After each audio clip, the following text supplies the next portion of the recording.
भागलपुर में गंगा के एक छोर से दूसरे छोर को जोड़ता अपना ये विक्रमशिला सेतु, कहिए तो इस क्षेत्र का लाइफलाइन है ये। आज के समय में भी इस पर हजारों गाड़ियां गंगा के इस पार से उस पार जाती हैं। कहिए तो बिहार में मात्र 3 पुल ही हैं जिस पर भारी गाड़ी गंगा के इस पार से उस पार जा सकती है। पूरब में विक्रमशिला सेतु, मध्य में गांधी सेतु, तो पश्चिम में वीर कुंवर सिंह सेतु।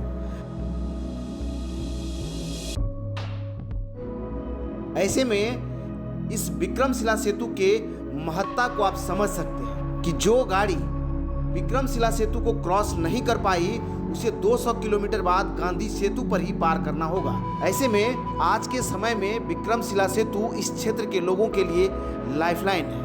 तो चलिए आपको फ्लैशबैक में लिए चलते हैं। वक्त था 15 नवंबर 1990 का, जब इस ब्रिज के लिए उस समय के मुख्यमंत्री श्री लालू प्रसाद यादव ने नींव रखा था और लगभग 10 वर्षों बाद इस पुल का निर्माण कार्य 2001 में पूरा हुआ और 23 जुलाई 2001 को उस समय के मुख्यमंत्री राबड़ी देवी ने इसका उद्घाटन किया।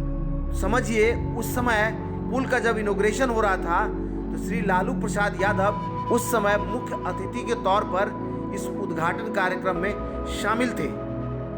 आपको बताएं कि जब इस पुल का उद्घाटन हुआ था तो समझिए कि बिहार के लिए एक बड़े उत्सव से कम नहीं था। जिस दिन इस पुल का इनॉग्रेशन होना था, पूरा भागलपुर या आसपास का क्षेत्र के लोग यहाँ उमड़ पड़े थे।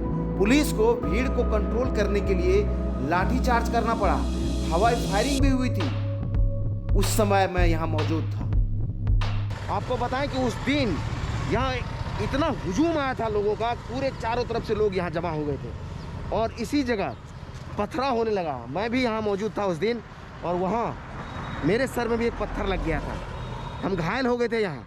उस समय में हम भागलपुर विश्वविद्यालय के स्टूडेंट थे और पूरा विश्वविद्यालय से हर कोई यहाँ देखने को आया था कि पुल कैसा बना है, क्योंकि पुल की बहुत चर्चाएं थी और उस समय की आवश्यकता के हिसाब से बड़ा ही चौड़ा पुल बना था, कभी जाम नहीं लगता था। लेकिन आज के ट्रैफिक के हिसाब से इसकी चौड़ाई कम है। ऐसे में एक और ब्रिज का जो है नींव यहाँ रखा गया है। इसी ब्रिज के ठीक उस तरफ में एक नए ब्रिज को बनना है, जिसके लिए सॉइल टेस्टिंग हो चुका है। आपको बता दें कि वहाँ सामने ये जो पेड़ है, इस पेड़ के पास इसका जो है ना सॉइल टेस्टिंग इससे पहले हो चुका है। इस ब्रिज का सॉइल टेस्टिंग की प्रक्रिया पूरी कर ली गई है। अब इसका निर्माण कार्य शुरू होना है। इसके लिए L&T को ठेका मिला है और L&T को ही इसका डिज़ाइन बनाना है। 68 स्पैन वाला यह गंगा ब्रिज 4 लेन का होगा और इसके बन जाने के बाद विक्रमशिला सेतु पर दबाव कम हो जाएगा और इस पर जाम की जो समस्या होती है उससे आम लोगों को निजात मिलेगा। आपको बताएं कि अभी भागलपुर में गंगा ब्रिज पर अगर कोई भारी गाड़ी पार ना कर पाए तो इसके बाद यहाँ से पटना के बीच में कोई दूसरा ब्रिज नहीं है इस तरह की गाड़ियों को पार होने के लिए। यहाँ जो गाड़ी पार नहीं होगी उसे पटना में पार होना होगा। पटना में जो भी नहीं पार हो गई उसे आरा और छपरा के बीच में जो एक और ब्रिज है वहाँ पार हो सकती है। यानी कि भारी गाड़ियों को पार होने के लिए विक्रमशिला सेतु के बाद सीधा गांधी सेतु ही एक ऑप्शन है। ऐसे में क्या आवश्यकता है ब्रिज का आप समझ सकते हैं। गंगा पर यहाँ आसपास कई ब्रिज बन रहे हैं। इस तरफ पे साहिबगंज में ब्रिज बन रहा है, उसके बाद कहलगांव में एक ब्रिज का सेक्शन हुआ जो रेल ब्रिज है। यहाँ विक्रमशिला सेतु है, इसके बगल में तानगंज मनिहारी के बीच में। उसके बाद मुंगेर में एक ब्रिज बन चुका है, उस पर अप्रोच रोड बन जाएगा तो रोड भी चालू हो जाएगा। कामा में 6 लेन गंगा ब्रिज बन रहा है। इसी तरह बिहार में गंगा पर कई पुल परियोजना चल रहा है और आने वाले समय में वो पूरा होगा तो बिहार उत्तर और दक्षिण बिहार नाम का वर्ड खत्म हो जाएगा। देखिए किस तरह से फर्राटे भर रही है गाड़ियां अभी विक्रमशिला सेतु पर। आपको चलेंगे, अभी राइड करवाएंगे इस पर। भागलपुर के विक्रमशिला सेतु की महत्ता को आप समझ सकते हैं। आज के दौर में कंक्रीट और बालू का सबसे बड़ा जो आयातक क्षेत्र है वो है चांदन नदी और मिर्जा चौकी और उसके आसपास का क्षेत्र। वहां से कंक्रीट और चांदन से बालू निकलकर बिहार के लगभग समझ लीजिए आधा क्षेत्र में और बंगाल के कुछ एरियो में जाता है। ऐसे में सारी गाड़ियां विक्रमशिला सेतु से होते हुए उस पार जाती है और फिर बालू और कंक्रीट लेकर के फिर इस तरफ तक आती है। ऐसे में इस ब्रिज की महत्ता को आप समझ सकते हैं। और आज के समय में जब इस पुल पर दबाव बढ़ने लगा है, ये पुल अपने रिपेयरिंग के लिए करा रहा है। आप जब विक्रमशिला सेतु पर इस पार से उस पार तक गुजरेंगे तो कई जगह आपको ये महसूस होगा कि इस पुल के रखरखाव में कुछ कमी है या फिर इसके रिपेयरिंग का कुछ आवश्यकता है। विक्रमशिला सेतु से संबंधित एक नई खबर भी आई है कि विक्रमशिला सेतु के समानांतर एक और पुल को बनना है, जिसके लिए टेंडरिंग भी हो गया है। L&T को टेंडर आवंटित हो गया है। आपको बता दें कि इसी साल नवंबर महीने में इसका कार्य आरंभ होना है और जिसे 3 वर्षों में पूरा होना है। विक्रमशिला सेतु के समानांतर एक नए 4 लेन ब्रिज का निर्माण होगा, जिसकी लंबाई 4.7 किलोमीटर होगी और उसमें कुल 68 पाए होंगे, जिसका डिजाइन भी L&T को ही बनाना है। और इस पुल के निर्माण हो जाने के बाद 10 साल तक इस नए ब्रिज का रखरखाव भी निर्माणाधीन कंपनी को ही करना है।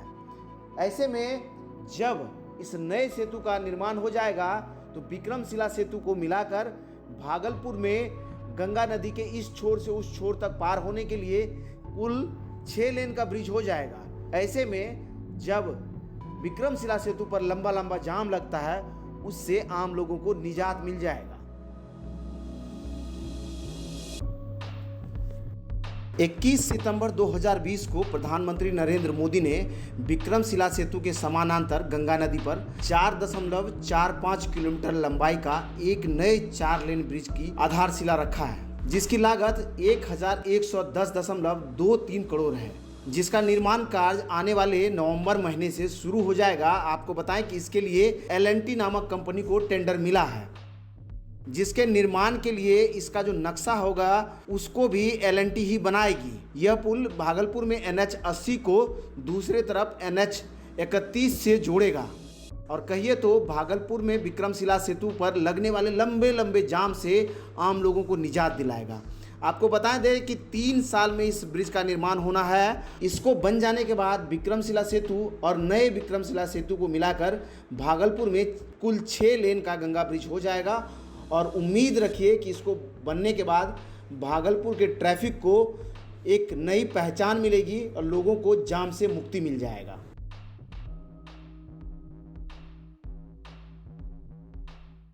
हम फिर से जुड़ेंगे जब इसका निर्माण कार्य शुरू होगा नई तस्वीरों के साथ। उम्मीद है कि हमारा ये वीडियो आपको अच्छा लगा होगा। इसी तरह के और वीडियोस के लिए आप चाहें तो YouTube पर हमारे साथ बने रह सकते हैं।